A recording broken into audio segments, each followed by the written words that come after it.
Hello everybody and welcome back to another reading wrap up. In today's video we actually did read quite a lot of books in the month of March, and yeah, let's just talk about them. There's definitely a good variation of books, but let's go through the stats of this month first. In this month I read 3 romances, 2 psychological fiction, 1 fantasy and 2 literary fiction, so in total I read 8 books. And the total amount of pages that I read was 2,717, and I only read 1 book that was on my TBR for this month, which is very disappointing, and I am adamant for this month to read all of my TBR, and if not all of it, then like majority of my TBR, because I just feel like what's the point in doing a TBR video every single month if you're not even going to read the books? Like, I want to be able to update you and like tell you that I read them, tell you my opinions, because yeah, I just want to make those videos more worthwhile. I started this month on a high. Like, I found possibly my favourite book of all time, and that is Magnolia Parks. And I know this is like a controversial book sometimes for people, and honestly I wouldn't say this is a romance. I would definitely say it's more literary fiction, even though I think it is classed as a romance. This is a very, very toxic relationship that is happening in this book, but I loved it. It's literally Gossip Girl meets England, and that's just everything that I need in a book. Like, I'm obsessed with the characters in this, and even if I love a book I usually forget the characters' names. I don't know why, they just don't stick with me, but I remember every single thing about Magnolia and BJ, and they are, yeah, they're just addictive. They're addicted to each other, and I'm addicted to reading about them. I was about to say watching them. It literally feels like I did watch them on a screen, because this book just had me so immersed. I absolutely loved it. Very obviously a 5-star read for me. If I could give it 6 stars, I would. I just loved this, and I cannot wait to read Daisy Hates, which is the next book in the series, but I don't really know how it works. I'm not sure if we'll see much of Magnolia and BJ in Daisy Hates, but yeah, I'm excited to get to that one. If you don't know what this one is about, we basically follow our 2 main characters, Magnolia and BJ, and we know that they've had a relationship before, but something very, very bad happened, but we don't exactly know like the full details of what happened. And as I said before, everything that is done in this book is extremely toxic. Like, if you're reading this, do not take inspiration for your own relationships in real life. You know, like, don't take this into account, because this is very, very toxic. But yeah, I loved it. Just don't take it too seriously. It's not real. Like, obviously, I kind of can't believe it isn't real, because these characters just feel like people that I know. I also forgot to mention that everybody in this book is like extremely rich and famous, and yeah, it's just rich people drama is what I live for, clearly. So I was feeling very, very positive about the month ahead, because this was honestly one of the easiest 5 stars I've ever given, and it's just a great way to start off your reading month. But unfortunately things did go downhill from here. The next few books I read for my video, reading only books with pink covers, and yeah, I was kind of disappointed with this next book, and that is Funny You Should Ask. I don't remember anything about this book. I can't tell you the main characters' names, really any of the story, apart from like one thing that happened, and that was only because it was repeated so much, and I don't know, I just really didn't love this book. I think in my last video talking about this, I rated it a 2 star, but honestly I think it's a 1 star. And usually I'm not that harsh on books. I just feel like I really didn't connect with this book, and I really didn't like it. But if you don't know what this one's about, let me try and remember.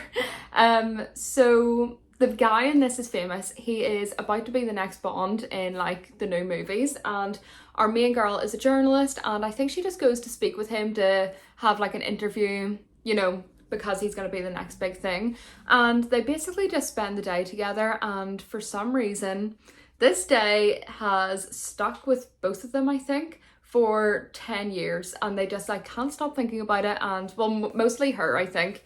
And that's where it got me, because I felt like nothing romantic happened on this day. It was just like a very, very normal, mundane work day, in my opinion. But for some reason this just stuck with our main character, and she was in love with this man. And yeah, I just couldn't connect with it. I really should have DNF'd it. Very, very disappointing, and I think I'm going to settle on a 1 star. But I mean, some people love this book. Like most people that I, watch on YouTube and stuff all gave this book like a 4 or 5 star, but for some reason I just couldn't connect with it. The next book I read was Greta and Val, and this is definitely more literary fiction than romance. I'm not actually sure what it is classed as, but this is a debut novel, and you know what? I didn't mind this book. I listened to most of it, I think. I don't think I read it at all, actually. I think I just listened to it all on Spotify, and I do think that the listening experience would have been far better than like reading it, because I honestly think if I read this book, I may have DNF'd it, because I just feel like it had moments in the story where it was quite boring and nothing was happening. But I just feel like whenever you listen to an audiobook, you can get more like immersed in the story. You can get to know the characters a little bit more, because like you can hear the different accents and the different voices, and it just feels a little bit more personal. And I think I gave this one a 3 star in the end. This story basically just follows 2 siblings, Greta and Val, as they kind of navigate their love life and just try and kind of sort their lives out. There's no major plot in this one, and it is purely like a character study in my opinion, which I usually love. Like I really enjoy just watching characters going through life, but this one kind of fell flat for me. But I don't think it was like the worst book in the world. I do think some people would love this kind of style and the story and these characters. For me, it was okay, and I give it a 3 star. I needed a little Stanley break. Okay, next book. We did end the reading pink books on a bit of a high, because I definitely found a book that I enjoyed a lot more than the other two, and that was You Made a Fool of Death with Your Beauty. And first of all, can I just say, this cover is the most stunning book that I own, I think. Like I just love it so much. Absolutely obsessed with that, and that is honestly one of the main reasons that I bought this. I purely judged it on its cover, and honestly it was a good book. Like I really enjoyed this. I think I give it a 4 star, or maybe like a 4.5. It was definitely close to a 5 star. It just wasn't fully giving me that feeling of a 5-star read. So our main character in this one has recently become a widow, and it's just kind of her navigating her love life and how she's kind of dealing with just becoming a widow. She doesn't want really any commitment, and a lot of her relationships are purely physical, but that is how she wants it to be. And then she does meet this guy, and sparks are flying a little bit more than her previous relationships, and she's definitely feeling a lot more feelings than she usually has. And honestly, I went into this book blind, and I didn't know that the love interest was going to quickly change in this, and I honestly feel like you should just read it for yourselves, because whenever I was reading this, I was just like shocked. Like I really thought that the guy in this, like this isn't a spoiler or anything, I feel like people genuinely knew this going into the book. I just didn't. But I do think it's better to know that. But whenever she meets this guy, you think, oh my god, that's it, like she has found her man. But no, and I don't want to tell you who she falls for, but I just loved it. Like I just thought it was kind of funny. Like I just really enjoyed reading it. Like yeah, it was one of those ones where I was like kicking my feet giggling sort of thing, but it was definitely an interesting read, and I really liked it. And I think I would settle on a 4.5 for this. I just really enjoyed the writing style. I thought it was funny, I thought it was cute, but like there's also serious topics talked in this, and it just kind of had everything, and I just thought that it was executed very well. The only fantasy that I read this month was Assassin's Blade, and I just think that's like, I'm shocked, because fantasy is my favourite genre to read, and usually I don't read romances, but I think I read like 3 this month, was it? And yeah, definitely this month coming I need to read more fantasies, because I think that I was starting to feel like I wasn't reading books that I was obsessed with, and that probably is because I wasn't picking up fantasies, because they're usually a 5 star for me. All of my favourite books are usually fantasy, and this one did not disappoint. I really liked this. It is the start of the Throne of Glass series. I think I did say in my last video showing this book, I actually forget what video this was for, my last reading vlog anyway, And I did say that it's a bit controversial to read this one first because I think it actually came out as like the third or fourth book, but it's more of a novella, even though it is quite a long read. And I really think that I benefited through reading this one first. So I really recommend, if you want to start this series, to go with this one first. I'm not sure if it like spoils a lot of things for the future books, but I think we just learn about characters that you wouldn't have known about a lot before, you know, reading this one. And I mean, I'll see whenever I read Through a Glass. I am I'm really wanting to read that book this month, but I'll see if I actually get to it. And maybe I'll like update you a little bit more on what I think about reading this one first. I don't know why my brain just stopped working there. My neighbour is like, so I have like an elderly couple that live opposite me, and the man is just like fully staring out of his window into my window, and I don't know what to do about it. I don't know if he can see me or if he's just having a little nosy at the cars going past. I don't know. I don't want to explain this book too much because I really don't know how much it spoils, but it basically just follows our main character Selena as she is, I'm guessing, at the start of her career of being an assassin. I mean, not at the very start, like she's definitely in the assassin world, but I'm guessing it's at the start considering how many books are coming after this one. And you're just kind of following her, and there is another character that I think may be important to the other books, like definitely an important part to her backstory, and I just think it's very interesting. But yeah, again, I don't want to say anything in case it does spoil something because again, I really don't know. I haven't read the other books, but I really like this and I give it a 4-star. Just remembered that the video that Assassin's Blade was in was reading books that I think will be a 5-star, and as you will know if you watch that video, I did not find a single 5-star, and I actually only read 2 books in that video because one book just made me feel very weird, and that book was Earthlings. And this book, I'm still feeling weird about it because I don't know, the stuff that happens in here is traumatizing. I think for the description of this one, I'm just going to read out what it says on the back, and it does say, as a child, Natsuki believed she was an alien, a different species to her Earthling family and classmates. She hoped a spaceship would come down and take her home. Now she lives quietly in an asexual marriage, pretending to be normal.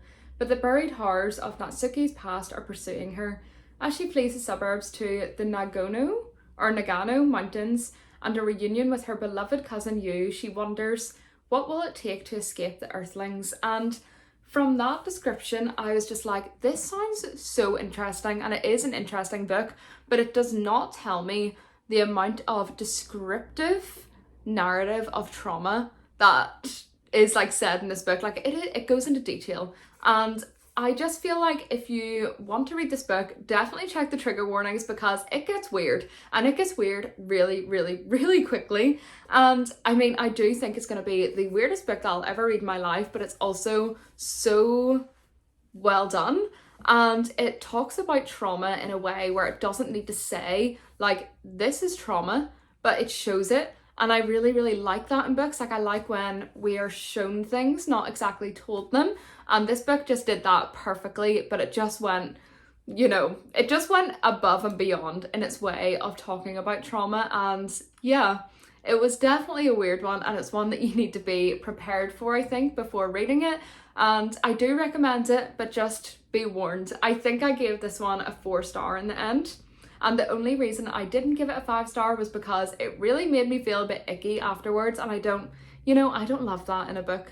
Next book I actually started a few months ago, and that is Strangers, and honestly this book, I just could not connect with it, and I don't know why. I have heard so many people loving this book, and it is such a short read that you would think that I would be able to fly through this. Like it's literally less than 200 pages, and I just found it a struggle to get through and a real struggle to enjoy or just read in general. And I have this thing with translated fiction a lot, and for some reason I can usually never connect with them, or it's just harder for me to. And yeah, this was definitely one of those books. I really can't remember a lot about this one. I just know like the main premise of it was our main character is kind of depressed and lonely, and both of his parents died whenever he was younger. I think he must be now like late 40s maybe, I don't fully remember, and he goes back to his hometown and he actually sees his parents at the age of whenever they died, so they look fully alive and fully just like living their life, and the story just kind of starts there. And it's, yeah, I don't know how I feel about this. I would love to watch the show, or is it movie? Yeah, I don't know, there's not a lot to say about this one, but I did give it a 2-star. To wrap up for the month, I read The Glutton, and honestly, I was so excited to get into this one. This is actually based on a true story. It's about a guy named Terrar, and basically, I think he lived in like, I actually don't know, the 1700s maybe? I don't know if that's being really dramatic. It may have been later than that.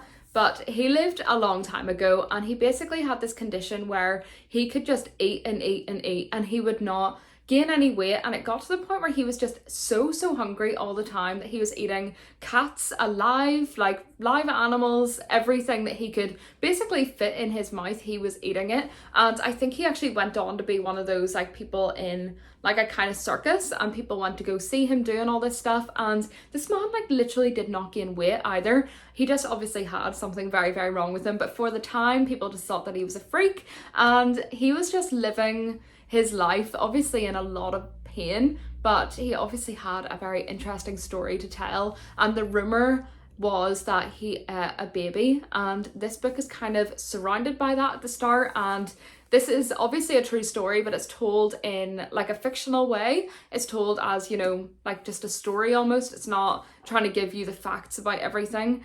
And I was kind of disappointed with this one. For some reason, I just didn't find it interesting, even though I loved reading about the real story. I just thought that was fascinating, but for some reason this book just didn't do it for me. And yeah, I do think it's maybe the writing style. I didn't think it was that exciting, and it took maybe a lot of build up of the character to actually get to any of the story that you're wanting to hear basically. And yeah, that's pretty much all I have to say in this one. I think I give it a 3-star, and I honestly don't think I'll ever think about this book again, but I will think about the real life story all the time, because whenever you do your research on it, which I did, I was mind blown at what this guy did and his story. I'm glad it's been told, but it's just, I just can't believe that this person existed basically. But yeah, 3-star for this one. So that brings us to the end of our March reading wrap up, and this month was okay for reading. I did find Magnolia Parks, which was, and it always will be, I think, one of my favourite books. I just absolutely loved that, and I really can't wait to start, you know, going deeper into the series. But the other books were okay. Like, I'm not obsessed with the other ones, which is kind of annoying because I just had a feeling that this month was going to be full of like 5-star reads and like my favorite books of all time. But yeah, there was some quite, you know, low ratings this month, which was disappointing, and hopefully this month it will be a lot better. So yeah, if you made it this far, thank you so much for watching, and I will see you in the next one very soon.